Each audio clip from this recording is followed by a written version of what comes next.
ఆంధ్రప్రదేశ్ ఆరోగ్య శాఖ మంత్రి సత్యకుమార్ సినిమాలపై కీలక వ్యాఖ్యలు చేశారు. సమాజానికి ఉపయోగపడే సినిమాలు తీయాలి, కానీ తప్పుడు పనులు చేసే బందిపోటపై బయోపిక్లు తీయడమేంటని నిలదీశారు.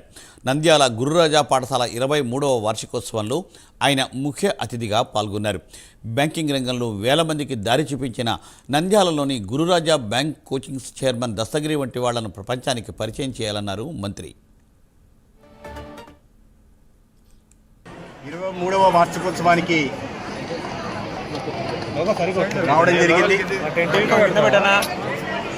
ఈ పెద్దిరెడ్డి దస్తగిరెడ్డి గారు 36 సంవత్సరాల క్రితం బ్యాంకింగ్ కోచింగ్ ప్రారంభించి 42,000 మందికి పైగా బ్యాంకింగ్ రంగంలో ప్రభుత్వ ఉద్యోగాల్ని రావడానికి దోహదపడి ఇన్ని వేల మంది జీవితాలను మలిచి తర్వాత పిల్లలకి నాణ్యమైన విద్యను అందుబాటులో ఇవ్వడం కోసం ఇక్కడే ఒక మంచి విద్యా సంస్థను నెలకొల్పి కార్పొరేట్ స్థాయి విద్యను కూడా ఇక్కడ అందిస్తూ తన జన్మభూమి మీద ప్రేమను చాటుకుంటూ అనేక జీవితాలను ఇవాళ మలుస్తూ వారి జీవన ప్రమాణాలను పెంచుతున్నారు.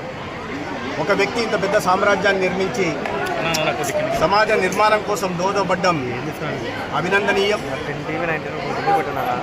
కార్పొరేట్ వ్యవస్థ పెరుగుతున్న ఈ రోజుల్లో ఇతర ప్రాంతాలకి, ఇతర పట్టణాలకి, సిటీలకి విస్తరింపజేయకుండా తన జన్మభూమి మీద ప్రేమతో, ఇక్కడ ప్రాంత ప్రజల మీద అభిమానంతో ఇటువంటి విద్యా సంస్థలను ఏర్పాటు చేసి విద్యను అందిస్తున్నందుకు వారికి నేను అభినందిస్తున్నాను.